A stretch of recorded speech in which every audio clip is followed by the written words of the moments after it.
تک جمع ہوتے ہیں، لیکن آپ نے جمعۃ الوداع کو اہمیت دی اس لیے آپ پہلے جمع ہو گئے، آپ نے اہمیت دی تو جمع ہو گئے۔ بعض لوگوں کے ذہن و دماغ میں یہ بات ہوگی کہ الوداع جمعہ کا مطلب ہوتا ہے کہ ہم جمعہ کو الوداع کہہ رہے ہیں، جمعہ کو الوداع۔ اب بعض لوگوں کے ذہن و دماغ میں یہ بات ہوگی کہ ہم جو ہے یہ جمعہ کو الوداع کہہ رہے ہیں، اب آئندہ سال یہ جمعہ پڑھیں گے، سمجھ رہے ہیں، بیچ کی تمام جمعہ جو ہے وہ کھا جائیں گے۔ بعض لوگ ایسے بھی ہیں جنہیں جمعہ کی بھی توفیق نہیں ملتی، اللہ رحم کرے، جمعہ کی بھی توفیق نہیں ملتی، بعض لوگ ایسے بھی ہیں، اور یہی وجہ ہے کہ ہم کوسوں دور ہیں، بھی بہت کچھ سیکھنا ہے، بہت کچھ جھیلنا ہے، بہت ساری چیزیں۔ اللہ کے رسول صلی اللہ علیہ وسلم فرماتے ہیں کہ جمعہ سے جمعہ تک آدمی نے ایک جمعہ ادا کی اور دوسرا جمعہ آیا، دوسرے جمعہ میں میرے رب کی بارگاہ میں حاضری دی، تو پچھلے جمعہ سے بعد کے جمعہ تک اس کی حاضری کے صدقہ ذوالفضل پروردگار عالم اس ہفتے میں جتنے گناہ ہوئے ہیں پروردگار عالم تمام گناہوں کو معاف فرما دیتا ہے۔ جمعہ سے جمعہ کتنا اچھا سلسلہ ہے کہ پورے ہفتے کے گناہ اللہ تعالیٰ معاف فرما دیتا ہے۔ مچل کے آپ کہیں گناہ تو آدمی کرتا ہی ہے، ہم گناہوں کا ہمارے پاس طرح طرح کے گناہ ہیں، گناہوں پر ہمارا کوئی کنٹرول نہیں ہے، لیکن اللہ تبارک و تعالیٰ بھی جو ہے نوازنے پر آتا ہے تو ہمیں جمعہ میں بلاتا ہے کہ آؤ اہتمام کرو جمعہ کا۔ اور حدیث پاک میں اللہ کے رسول فرماتے ہیں کہ جمعہ میں ایک ایسی ساعت آتی ہے، ایسی ساعت آتی ہے، وہ ساعت ہوتی ہے کوئی بہت بڑا دن اور وقفہ نہیں ہوتا، جمعہ میں ایک ایسی ساعت آتی ہے کہ جو کوئی بندہ مومن رب کی بارگاہ میں اس ساعت میں دعا کر لے، اللہ تبارک و اس کی دعا کو قبول فرماتا ہے۔ دعا کو ساعت ہوتی ہے، کوئی گھنٹہ نہیں ہوتا، بہت بڑا ساعت ہوتی ہے، اسے پانا پڑے گا، اسے حاصل کرنا ہوگا، اور جو اس ساعت کو حاصل کر لے، اس وقت کو حاصل کر لے، وہ بڑا ہی خوش نصیب ہے۔ امام مسلم، حضرت امام بخاری اور امام مسلم جمعہ کی اس ساعت کے حوالے سے بیان فرماتے ہیں کہ جمعہ میں جو ساعت کا ذکر حدیث پاک میں ہے کہ جو ساعت میں دعا قبول ہوتی ہے وہ یہ ہے کہ امام منبر پر بیٹھے اور امام منبر پر بیٹھنے سے لے کے نماز ختم کرنے تک اس درمیان میں جو وقفہ ہے یہ دعا کی قبولیت کا وقفہ ہے، جو دعا مانگو پروردگار قبول فرمائے گا۔ امام بخاری فرماتے ہیں کہ یہ وہ عصر غروب آفتاب کا وہ جو وقت ہے، عصر کی نماز سے غروب آفتاب کا جو وقت ہے وہ وقت ہے جمعہ کے دن دعا کی قبولیت کا۔ پتہ یہ چلا کہ جمعہ میں اہتمام جمعہ کرنا یہ ہمارے گناہوں کا کفارہ ہو جایا کرتا ہے۔ اس طریقے سے جمعہ کی بڑی فضیلت ہے، اور جمعہ کے دن کے تعلق سے روایت موجود ہے کہ جمعہ کے دن 24 گھنٹے ہوتے ہیں۔ کتنے بولیں آپ؟ 24 گھنٹے ہوتے ہیں۔ میں بھی روزے سے ہوں، آپ بھی روزے سے ہیں، مجھے بولنا ہے، آپ کو سننا ہے، تو آپ کو تھوڑا کام ہے، مجھے زیادہ ہے، سمجھ رہے ہیں؟ تو بولیں گے تو آپ کا بھی فائدہ ہے نہیں ہے؟ ماہ رمضان بہت گنتی کا، میں نے وہ قرآن پاک کی آیت بڑی تلاش کرنے کے بعد جو ہے میرے ذہن میں آیا کہ یہی ذکر کروں، تو ایام معدودات ہی میں نے پڑھا کہ گنتی کے دن، جمعہ کے دن جو ہے وہ 24 گھنٹے ہوتے ہیں، 24 گھنٹوں پر ایک دن مشتمل ہوتا ہے، 24 گھنٹے بنتے ہیں تو وہ دن بنتا ہے۔ جمعہ کے دن 24 گھنٹوں میں اللہ تبارک تعالیٰ کی رحمتیں جو ہے وہ عروج پر ہوتی ہیں۔ ہر گھنٹے میں اللہ تبارک تعالیٰ 6 لاکھ لوگوں کو جہنم سے آزاد فرماتا ہے۔ ہر گھنٹے میں 6 لاکھ لوگوں کو جہنم سے آزاد، کتنے ہیں ہم نہیں پتا، ہم کتنے ہیں اس کا کوئی حساب نہیں ہے، لیکن اللہ تبارک تعالیٰ کے رحمتوں کا بے پناہ خزینہ پروردگار عالم نے جو ہے وہ بہا دیا ہے کہ جو کوئی رب سے التجا کرے گا، دعا مانگے گا، اللہ تبارک تعالیٰ اسے جہنم سے آزاد فرما دے گا۔ اور جہنم سے آزاد فرمانے والوں میں جنتیوں کا نام نہیں، یہ ان لوگوں کا نام ہے جن پر جہنم ان کے کرتوت کے بنیاد پر جہنم واجب ہو چکی ہوگی. اللہ تبارک تعالیٰ ایسے 6 لاکھ لوگوں کو ہر ساتھ میں ہر گھنٹے میں پروردگار عالم جہنم سے آزاد فرماتا ہے. بڑی فضیلت کی بات ہے. ہم نے جمعہ کو سمجھا ہی کیا ہے؟ ہم نے جمعہ کو 2 رکعت کی نماز سمجھی ہے بس. جو بڑا ظلم ہے جمعہ کے ساتھ، میں نے کہا نا کہ ایک جمعہ سے دوسرے جمعہ کے درمیان میں جو اہتمامات ہم پچھلے جمعہ سے آئندہ جمعہ تک جو اہتمام ہم کریں گے، اگر واقعی دل جمی کے ساتھ خلوص کے ساتھ رب کی رضا کے حصول کے ساتھ اگر ہم نے اس کا اہتمام کر لیا تو یہ ہمارے گناہوں کا کفارہ ہے. لیکن ہم آتے بڑی تاخیر سے. آج اتفاق ایسا ہے کہ ہم بہت جلدی آئے ہیں. آج تو اس سے پتہ یہ چلتا ہے کہ اس میں بے شمار ایسے لوگ بھی ہیں جو جمعہ نہیں پڑھتے، اور جو یہاں کے چھوٹے ہوں گے وہ عید کے دن ڈائریکٹ آئیں گے. سمجھ رہے ہیں آپ؟ میں اس بات کو اس لیے بھی بتایا جا سکتا ہے کہ تمام مسجدیں جمعہ کے دن الوداع جمعہ کو تمام مسجدیں بھری ہیں. تو یہ جو بیچارے چھوٹے ہوئے لوگ ہیں یہ کہاں رہتے ہیں یہ پتہ ہونا ضروری ہے. یہ کہاں ہوتے ہیں کہ ان کی وجہ سے مسجدیں فوری طور پر بھر جاتی ہیں. پھر عید کے دن اس سے زیادہ پبلک ہوتی ہے. یہ کہاں رہتے ہیں کچھ پتہ نہیں ہمیں. کاش کہ ان کا رشتہ مسجد سے مضبوط ہو جاتا. کاش کہ یہ مسجد میں آنے جانے والے ہو جاتے ہیں. یہ جو جمعۃ المبارکہ ہے یہ جمعۃ الوداع ہے. عام جمعہ کی بڑی فضیلت ہے، لیکن چونکہ یہ جو ہے یہ جمعہ ماہ رمضان میں آیا ہے. کہہ میں چل کے جمعۃ الوداع یہ جمعہ تو ہے ہی، جمعہ پر جمعہ ہے. یہ نور علی نور، نور پر نور ہے کہ عام دنوں کا جمعہ تو ہے ہی. اسے خصوصیت یہ حاصل ہے کہ ماہ رمضان میں یہ جمعہ آیا ہوا ہے، اس لیے نور علی نور، روشنی پر روشنی ہے، نور پر نور ہے، سونے پر سہاگا ہے. اور اس کے علاوہ وقران العیدین، اور دونوں عید کو ملانے والا ہے. یہ دونوں عید کو ملانے والا ہے. عید کو ملانے، دونوں عیدوں کو ملانے والا ہے. ایک تو جمعہ کا دن اور دوسرا اس کے بعد جب عید الفطر آ جائے گی تو یہ دونوں عید کو ملانے والا ہے. اتنی زبردست اس کی خصوصیت ہے. اور اس جمعۃ الوداع سے مسلمانوں کی شان و شوکت، ان کی ہیبت و جلالت، یہ تمام چیزوں کا اظہار ہوتا ہے. تمام مسلمان، اذان ہو رہی ہوتی ہے، دنیا کی تمام تر چیزیں اپنی جگہ موجود ہیں، لیکن وہ سیدھا جو ہے یاد الہی میں اللہ کو راضی کرنے کے لیے مسجد کا رخ کر لیتے ہیں. مسجد کا رخ کر لیتے ہیں، ٹوپی لگاتے ہیں، جمعہ کا اہتمام کرتے ہیں، غسل کرتے ہیں پابندی کے ساتھ، نہاتے ہیں، مسواک کرتے ہیں، عطر لگاتے ہیں. اس طریقے سے پوری تیاری کرنے کے بعد رب کی رضا کے حصول کے لیے مسجد کا رخ کرتے ہیں. تو مسلمانوں کی شان و شوکت کا اظہار ہوتا ہے جمعہ سے. اس لیے جامع مسجد میں جمعہ پڑھنے کا حکم دیا گیا ہے. یہ جامع مسجد ہے آپ کی، تاکہ لوگوں کا اسلام کا اظہار ہو، اسلام کی شان و شوکت بلند ہو، مسلمان اپنے شان و شوکت کے ساتھ مسجد میں داخل ہو اور رب کا سجدہ کریں.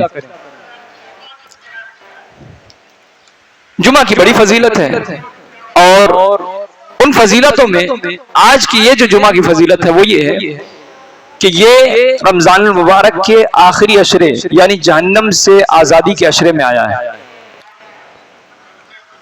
یہ آنے کے بعد جو ہے اس چیز کو ہمیں بیان کر رہا ہے، بتا رہا ہے کہ ایسا ہے کہ اب کچھ ہی ساتھ رہ گئی ہے، کچھ ہی دن رہ گئے ہیں، کچھ ہی گھنٹے باقی ہیں کہ تم ماہ رمضان کو الوداع کہہ دو گے، یا ماہ رمضان تم سے رخصت ہو جائے گا. اس بات کو بھی بتاتا ہے کہ ماہ رمضان اب جو ہے کچھ ہی وقت کا مہمان ہے، تمہارے درمیان ہے، اور اس کے بعد جو ہے ماہ رمضان یہاں سے چلا جائے گا. یہ جمعۃ الوداع کی بھی دعوت ہے. بعض ایک مفہوم یہ بھی تھا کہ لوگوں نے جو ہے وہ ایک رسم بنائی ہوئی ہے، پتہ نہیں آپ کے علم میں ہے کہ نہیں ہے، لیکن ایسا ہے. کسی نے بیان کیا ہے اس کو کہ جو جمعۃ الوداع کے دن 12 رکعت نماز،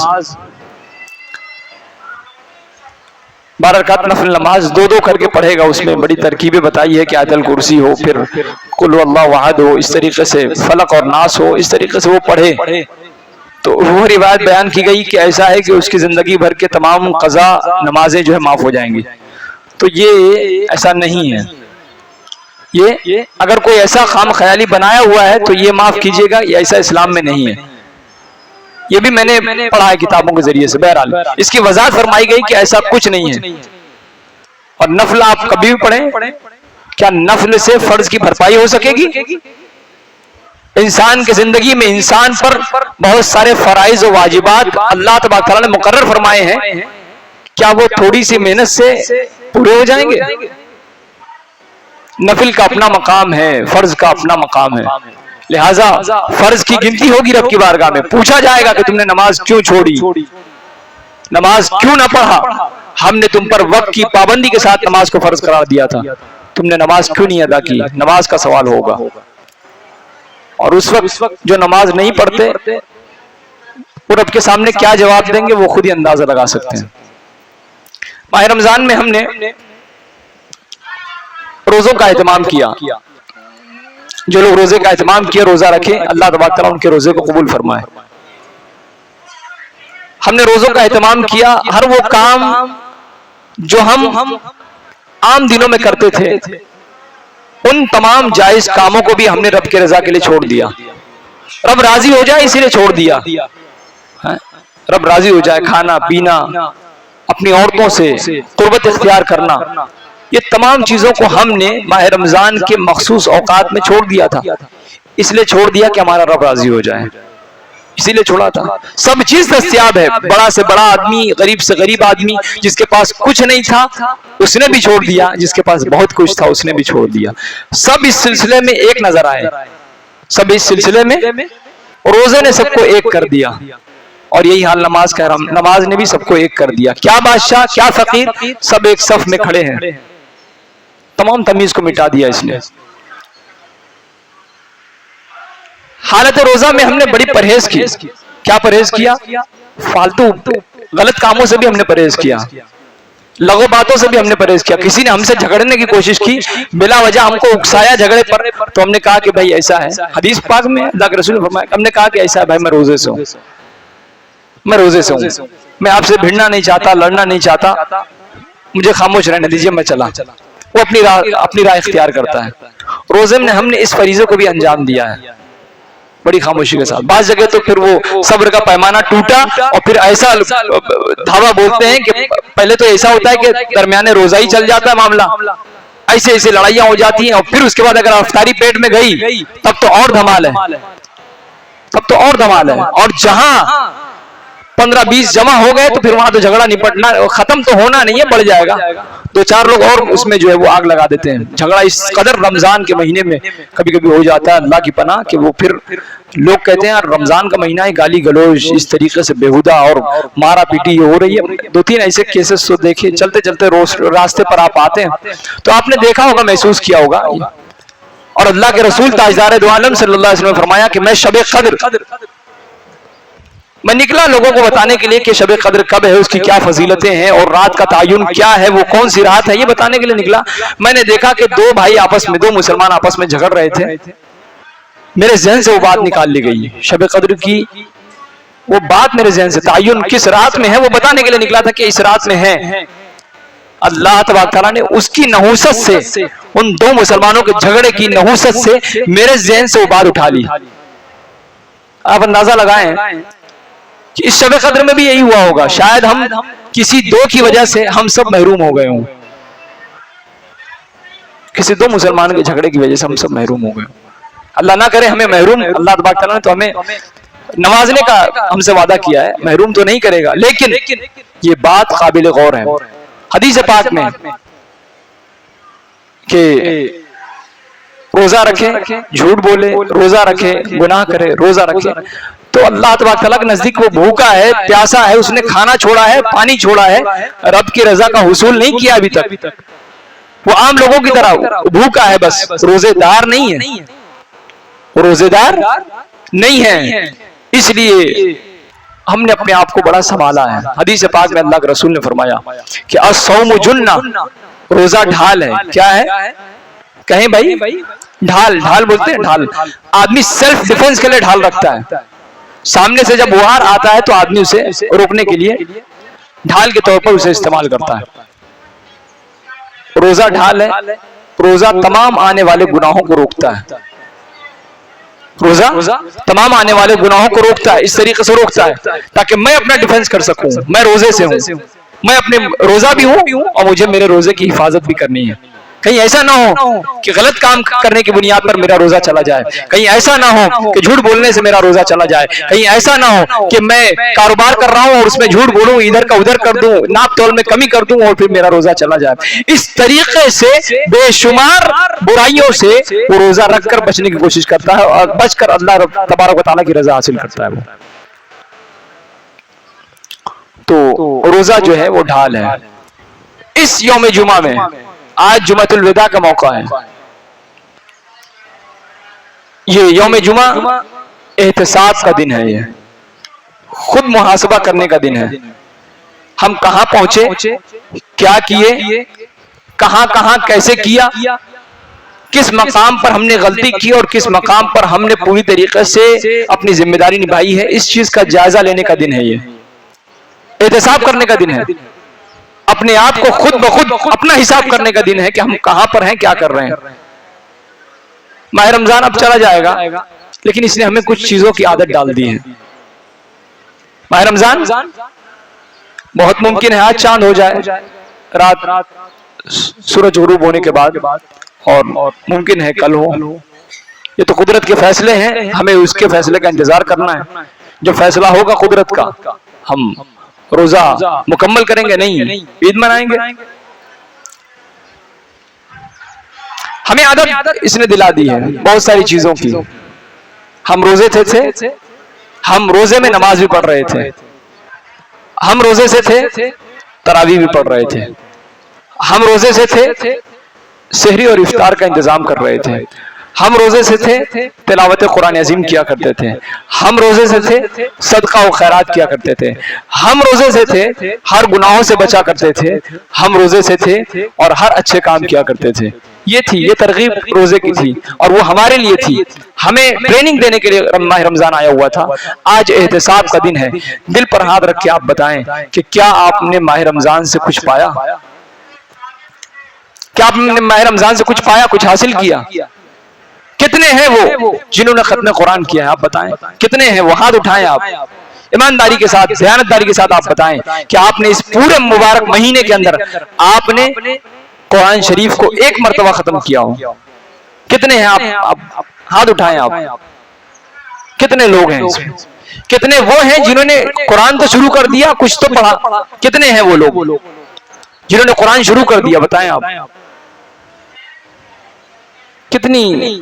آپ اندازہ لگا لیں کہ ہم کہاں ہیں اور کیا کر رہے ہیں. میں نے بھی قرآن شریف ختم کیا, آپ کی طرح میں بھی ہوں, میں نے بھی قرآن شریف ختم کیا. اور یہ تحدیث نعمت کے طور پر کہ اللہ نے مجھے توفیق عطا فرمائی, میں ختم کیا. اور آپ بھی ختم کریں, آپ بھی دلچسپی لیں. بہت پیچھے ہیں ہم. کون ہے وہ شخص اس میں سے جن کے ماہ رمضان کی تمام نمازیں مکمل ہوئی ہیں؟ کون ہے وہ شخص, آپ بتا دیں. کبھی کبھی ایسے حالات بھی آئے کہ جماعت چھوٹ گئی لیکن نماز مکمل پڑھی ہے. کون لوگ ہیں وہ؟ ذرا ہاتھ اٹھائیں. وہ پورے ماہ رمضان کی ہم کتنے ہیں اور کتنے کم لوگوں نے اس میں حصہ لیا ہے؟ آپ اندازہ لگائیں. یہ رونے کا مقام ہے. آپ جب ماہ رمضان میں نہیں کر پا رہے ہیں, عام دنوں میں آپ کیسے کریں گے؟ آپ بتائیں. عام دنوں میں آپ کیسے کریں گے آپ یہ کام؟ ماہ رمضان میں شیطان کا بھی وسوسہ نہیں چلتا, شیطان بھی قید میں ڈال دیا جاتا ہے. پھر اس کے بعد مسلمانوں کو یہ ترغیب ملتی ہے کہ اب ہمیں کوئی جو وہ بہکانے والا نہیں ہے, ہمیں کوئی پھسلانے والا نہیں ہے, کوئی رائے راست سے ہٹانے والا نہیں ہے. ہم خوب دل لگا کر رب کی عبادت کریں. جب ماہ رمضان میں ہم نہیں کر پا رہے ہیں تو عام دنوں میں کیسے کریں گے؟ آپ اندازہ لگائیں. بہت کمی ہے ہمارے اندر, بہت کچھ سیکھنا ہے, بہت کچھ سمجھنا ہے. روزہ یہ ڈھال ہے. جیسے ہم نے ماہ رمضان میں اپنے آپ کو محفوظ کیا, بچایا, اسی طریقے سے ہمیں رمضان کے علاوہ 11 مہینے میں اپنے آپ کو بچانا ہے, اپنے آپ کی حفاظت کرنی ہے. یہ روزے کا پیغام ہے. روزہ کیوں آیا؟ لعلکم تتقون, تاکہ تم اللہ سے ہمیشہ ڈرنے والے بن جاؤ. مچل کے آپ کہیں تاکہ آپ جو ہے ہمیشہ اللہ سے ڈرنے والے بن جائیں. ماہ رمضان اتنا زیادہ جو آپ کی مشق کرا دیتا ہے کہ یقیناً وہ اس مشق میں جو کامیاب ہو جائے وہ ہمیشہ اللہ سے ڈرنے والا بن جائے گا. حدیث جبریل ہے، حضرت جبریل علیہ الصلوۃ والتسلیم نے، اللہ کے رسول نے فرمایا کہ فَإِن لَمْ تَكُنْ تَرَاهُ فَإِنَّهُ يَرَاكَ. دل میں یہ خیال پیدا ہوتے رہتے. ایمان کا غایت درجہ یہ ہے، یہ تصور کرے کہ ان لم تکن ترا، اگر تو اپنے رب کو نہیں دیکھتا، پہلے یہ گمان کر کہ تو اپنے رب کو دیکھتا ہے، ایسی عبادت کر، ایسے رہے، ایسے زندگی گزار جیسے کہ تو اپنے رب کو دیکھتا ہے. جب ہم کسی کو دیکھ رہے ہوتے ہیں نا تو پھر وہ گناہ کرنے سے بچتے ہیں، غلط کام کرنے سے بچتے ہیں، ہے نہیں ہے. اور اگر رب سے دوری ہے اور اگر تو نہ دیکھ سکے، وہ تجھے دکھتا ہے لیکن تو دیکھنے کی کوشش نہیں کرتا. اب اگر تجھے نہ دکھ سکے تو کم سے کم یہ گمان کر کہ وہ مجھے دیکھتا ہے. مچل کے آپ کہیں یہ گمان کریں کہ وہ مجھے دیکھتا ہے، میری ہر حرکتوں پر اس کی نظر ہے، میری ہر عبادتوں پر اس کی نظر ہے، میری ہر پوشیدہ پر اس کی نظر ہے، میرے ہر ظاہری چیز پر اس کی نظر ہے، میں جہاں ہوں وہاں اس کی نظر ہے. اور اس کے بعد جو ہے میں جماعت کے ساتھ ہوں تو میری نظر اس کی نظر جو ہے مجھ پر ہے، اور اگر میں انفرادی طور پر ہوں تو جو ہے اس کی نظر ہے، میں صحراؤں میں ہوں تو نظر ہے، میں گھر میں ہوں تو نظر ہے، جہاں کہیں بھی ہوں اس کے نظر کرم سے میں بچنے والا نہیں ہوں. جہاں کہیں بھی فَإِنَّمَا تَوَلَّوْا فَثَمَّ وَجْهُ اللَّهِ، تم جہاں کہیں بھی جاؤ اسی کے جلوے پاؤ گے، اسی کے جلوے پاؤ گے، اس سے بچ کر نہیں جاؤ گے.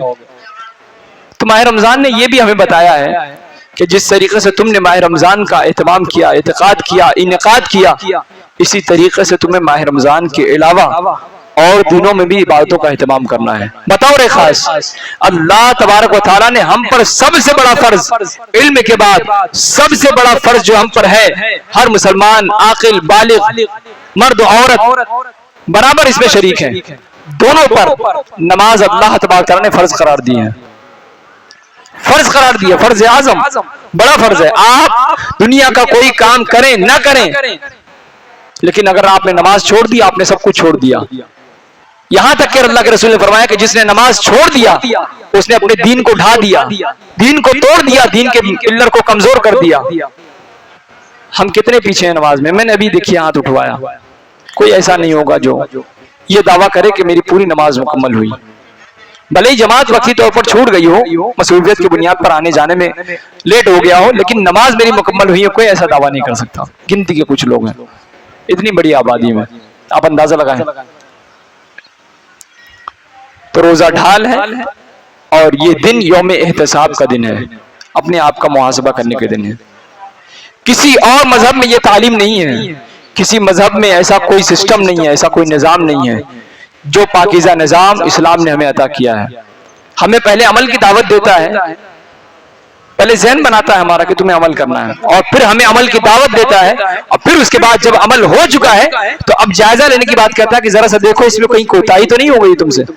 اگر کوتاہی ہو گئی ہو تو اب ہمیں توبہ کی طرف مائل کرتا ہے، توبہ کی رغبت دلاتا ہے کہ اب اگر اب بھی تم میں ذرہ برابر ایمان باقی ہے، شرمندگی کا احساس ہو رہا ہے، احساس ندامت ہے، رب کی بارگاہ میں اپنے کیے پر پچھتاوا ہے، تو کچھ ساتھ باقی ہیں. اللہ تعالیٰ ان ساتھوں کا اگر تم نے احترام کر لیا، اہتمام کر لیا، تو اللہ تعالیٰ تمہارے تمام تر گناہوں کو معاف فرما دے گا. یہ جہنم سے آزادی کا اشرہ ہے. یہ اللہ تبارک تعالیٰ بے شمار لوگوں کو جہنم سے آزاد فرماتا ہے، بے شمار لوگوں کو جن کے کوئی تعداد نہیں ہے، بے شمار لوگوں کو. تو بہت ممکن ہے کہ ہم بھی اسی میں ہوں، بہت ممکن ہے. یہ سال ماہ رمضان ہمیں ملا ہے، پتہ نہیں آئندہ سال ہمیں ماہ رمضان ملے گا کہ نہیں ملے گا، نہیں پتا. کوئی اس بات کا دعویٰ نہیں کر سکتا. ہمارے پابند مصلی تھے، نمازی تھے، وہ پابندی کے ساتھ نماز پڑھتے تھے. وہ کل کے روز مجھے یہ خبر بعد میں ملی، بڑا افسوس ہوا. عصر کی نماز پڑھے، عصر کی نماز پڑھنے کے بعد وہ گھر پر گئے، دل کا دورہ پڑا، تکلیف اٹھی، یک بارگی لے گئے ہاسپٹل. میں نے یہ معلومات حاصل کی اور ہاسپٹل لے جاتے ہی دم نکل گیا. سمجھ رہے ہیں آپ؟ اللہ ان کی مغفرت فرمائے. بہت اچھے دن ان کی موت ہوئی، اور نماز کے بعد کوئی ایسے عمل نہیں ہوئے جو ناشکری کے ہوں، گناہوں کے ہوں، اللہ تبارک تعالیٰ ایسی بھی موت عطا فرماتا ہے. میری پشتوں کو موت آئی تو کتنی بامراد آئی، ادھر ہونٹوں پہ دم نکلا صدائے زندہ باد آئی. موت ایسی بھی ہوتی ہے. بہرحال ہم نے ماہ رمضان میں بھی ایسے عالمی سطح پر جو سوشل میڈیا چلتا ہے تو بہت ساری ایسے موتیں بھی دیکھی ہیں کہ تقریر کرتے کرتے حضرت کا انتقال ہو گیا، نماز پڑھاتے پڑھاتے انتقال ہو گیا، کوئی آیا نماز میں تھا تلاوت کرتے کرتے انتقال ہو گیا. ایک اور ابھی ویڈیو وائرل ہے کہ حرم کا ایک خادم سیکیورٹی گارڈ حرم پر حفاظت پر مامور ہے، خانہ کعبہ کے اطراف میں حفاظت پر مامور ہے، اچانک موت طاری ہوتی ہے، وہ وہیں کے وہیں مر جاتا ہے. آپ اندازہ لگائیں کتنی اچھی موت ہے وہ، سمجھ رہے ہیں آپ؟ بہت اچھی موت ہے. ماہ رمضان ہو تو انسان کی عاقبت اچھی ہو، اس کے لیے زندگی بھی اچھی ہونا ضروری ہے. عاقبت اچھی ہوگی زندگی اچھی ہوگی، اگر زندگی اچھی ہوگی تو عاقبت آپ کی اچھی ہوگی، اور اگر زندگی ہم نے اچھی گزاری نہیں ہے تو عاقبت اچھی آ ہی نہیں سکتی. بے نمازی سے کبھی یہ توقع تھوڑی کی جا سکتی ہے کہ بے نمازی بھی ہو اور ایمان پر اس کا خاتمہ ہو، بالکل تصور نہیں کیا جا سکتا، تصور نہیں کیا جا سکتا. آپ اندازہ لگا لیں. اس لیے ہم بہت پیچھے ہیں، سنبھلنے کی ضرورت ہے. یہ الوداع جمعہ جو آیا ہے یہ بھی بتانے کے لیے آیا ہے کہ میں تو جا رہا ہوں، میں تو پھر آؤں گا، لیکن تم رہو نہ رہو، تم رہو نہ رہو. تو جتنا موقع مل جائے، جتنا زیادہ وقت ہمیں مل جائے، اسے استعمال کرنے کی کوشش کریں. ہم میں کی تعداد کا یہ حال ہے کہ نفاق اس قدر ہمارے دلوں میں ہے، نفاق اس قدر ہے کہ پہلے دن ہم بہت کثیر تعداد میں موجود تھے، مسجدیں کھچا کھچ بھری تھی اور تراویح کا پرکیف منظر تھا، نمازیں تھی، دیکھ رہے تھے کہ پبلک تھی. اچانک 2-5 روزہ گزرا، پہلا عشرہ گزرا کہ آدھی پبلک ویسے ختم، آدھی سے زیادہ پبلک ختم، دوسرے میں اس سے زیادہ ختم، تیسرے میں قدر غنیمت بیچارے بچے جن پر رمضان کی برکتیں کچھ نظر آنے لگی، وہ بیچارے تھوڑا سا موجود تھے.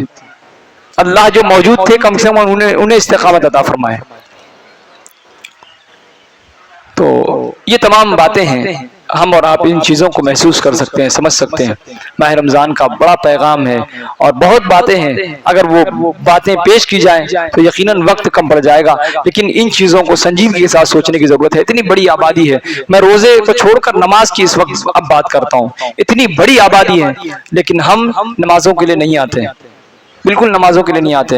آپ پر بڑی پابندیاں لگنے والی ہیں. جو ہندوستان کے حالات بتا رہے ہیں وہ اتنے سخت ہیں، اتنے کٹھن ہیں، اتنے مشکل ہیں کہ آپ کا جینا دوبھر ہو جائے گا، یہ آپ اندازہ لگا لیں. اور یہ سب کچھ آپ کی وجہ سے ہوگا، یہ سب کچھ آپ کی وجہ سے ہوگا، کسی اور کی وجہ سے نہیں ہوگا.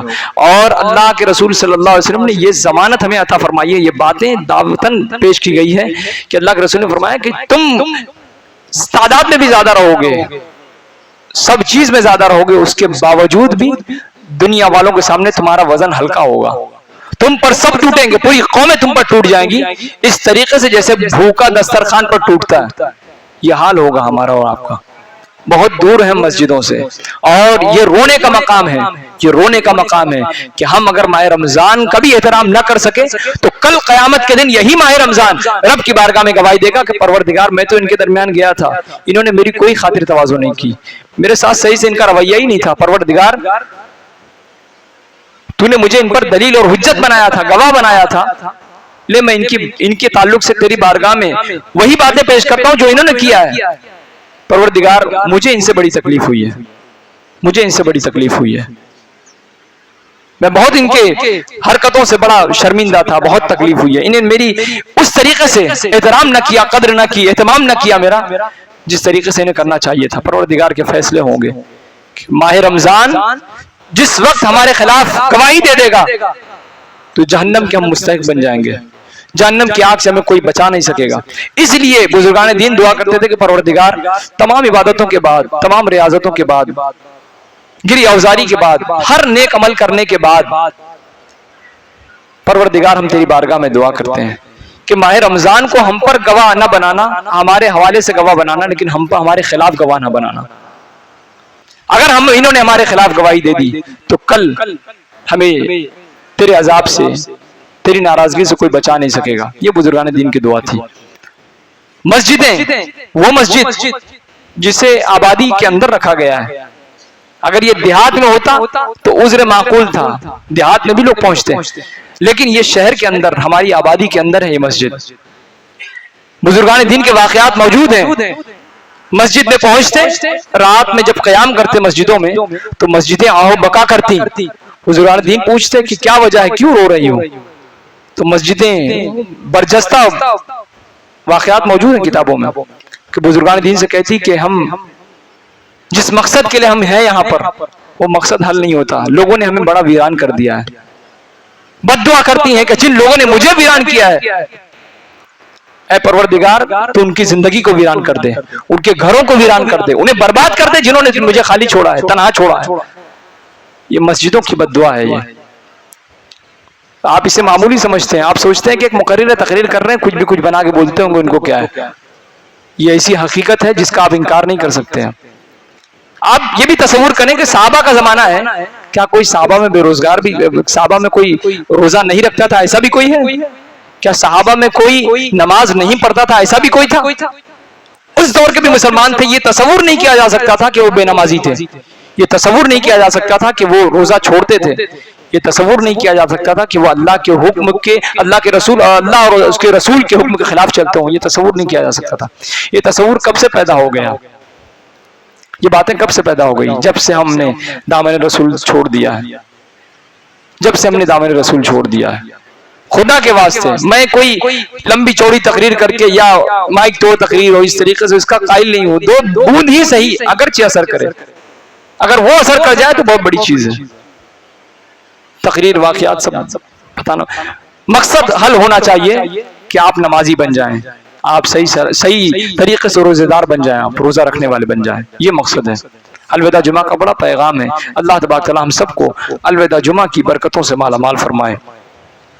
اور یہ ایک شکرانے کے طور پر بھی الوداع جمعہ ادا کیا جاتا ہے. الوداع جمعہ جو ہے شکرانے کے طور پر بھی ادا کیا جاتا ہے کہ اللہ, ہم نے دعا کی تھی, تیرے حبیب نے بھی دعا کی تھی کہ اللہ جب رمضان کو لانا تو بڑے صحیح سلامت لانا, ہم صحیح سلامت رہیں تاکہ تیری گری اوزاری, تیری بارگاہ میں عبادت اور ریاضت کر سکیں, تیری بندگی کر سکیں, کما کہوں جیسا تو نے کہا ہے ویسا سب کچھ کر سکیں. تو اللہ کا بے پناہ شکر ہے پروردگار, تو نے ہمیں صحیح سلامتی کے ساتھ تو نے ہم نے ماہ رمضان المبارک عطا فرمایا. ہم نے عبادتیں کی, ریاضتیں کی, دعا کی, جو کچھ میسر آیا پروردگار عالم تجھے منانے کی بے انتہا کوشش کی, تجھے منانے کی بے پناہ کوشش کی. پروردگار اب مان جا. رب کے شکریہ کے طور پر بھی الوداع جمعہ جو ہے وہ منایا جاتا ہے. منانا چاہیے الوداع جمعہ. یہ نہیں کہ آپ اس کے لیے کوئی بہت بڑا پروگرام وغیرہ کریں, آپ منائیں اس طریقے سے کہ ذکر و فکر, دعا اور محاسبے میں گزاریں کہ کہیں ایسا تو نہیں کہ ہم سے کوئی کوتاہی ہو گئی. تو پروردگار اگر کوتاہی ہو گئی ہم سے, اور یقیناً ہو گئی ہے پروردگار, ان کوتاہیوں کو درگزر فرما, اور اب سے جو کوتاہی ہو گئی پروردگار ہم سچے دل سے ہم معافی مانگتے ہیں, ہماری توبہ کو قبول فرما لے, اور آئندہ تیری حکم کے مطابق چلیں گے, تیرے رسول کے بتائے ہوئے نقش قدم پر چلیں گے, کہیں اور نہیں جائیں گے. یہ عزم کرنے کی بھی ضرورت ہے. الوداع جمعہ اس چیز کا ہمیں اس چیز کی فکر دیتا ہے, اس چیز کی دعوت دیتا ہے. دوسرا, ایک میں سرسری طور پر, وقت کم ہے, سرسری طور پر کچھ باتیں آپ کی خدمت میں پیش کروں کہ آج کا جو دن ہے ہمارے لیے بڑی اہمیتوں کا حامل ہے. اس لیے کہ یوم قدس ہم منا رہے ہیں, بیت المقدس کے تحفظ کا دن, بیت المقدس کے تحفظ کا دن. ایک لمبی مدت سے 1948 تقریباً 70 سال سے 100 سال کا یہ عرصہ چل رہا ہے. مسلسل اسرائیل یعنی صہیونی طاقت جو ہے, یہودی طاقت جو ہے, امریکہ کے توسط سے فلسطین پر جابرانہ ظلم کیے, جابرانہ اور تسلط اور اقتدار قائم کرنے کے در پر ہے. وہ دعویٰ کرتے ہیں غزہ پٹی ایک ایریا ہے, بہت بڑا حصہ ہے, وہ اسے ہتھیانے کے چکر میں ہے. کہیں فلسطین نے ان کے ساتھ بڑا بھلائی کی تھی کہ اسے جگہ دے دی تھی رہنے کے لیے کہ آپ لوگ رہیے. کچھ یہودی بھاگ کر آئے تھے کہیں سے, بس گئے آ کر, اور جب آ کر بس گئے تو اب حال یہ ہوا کہ انہوں نے اسے اپنا مسکن بنا لیا اور دعویٰ کرنے لگے کہ یہ ہماری جگہ ہے. کسی نے کسی کے ساتھ بھلائی کی ہے, میں نے آپ کو بھاڑے پر رہنے کا مکان دے دیا اور یہ کہا کہ جب میری ضرورت ہوگی تو آپ خالی کر دینا. میری ضرورت بعد میں پیش آئی, مجھے ضرورت, اور میں نے کہا کہ میں نے تقاضا کیا کہ ایسا ہے کہ آپ چھوڑ دیں اسے. تو وہ کہتا ہے کیسی بات کرتے ہو, میری جگہ ہے, میری زمین ہے, میرا خریدا ہوا ہے. ہو گیا, ہتھیار لیا اس نے. یہی سیم کنڈیشن اسرائیل کی ہے.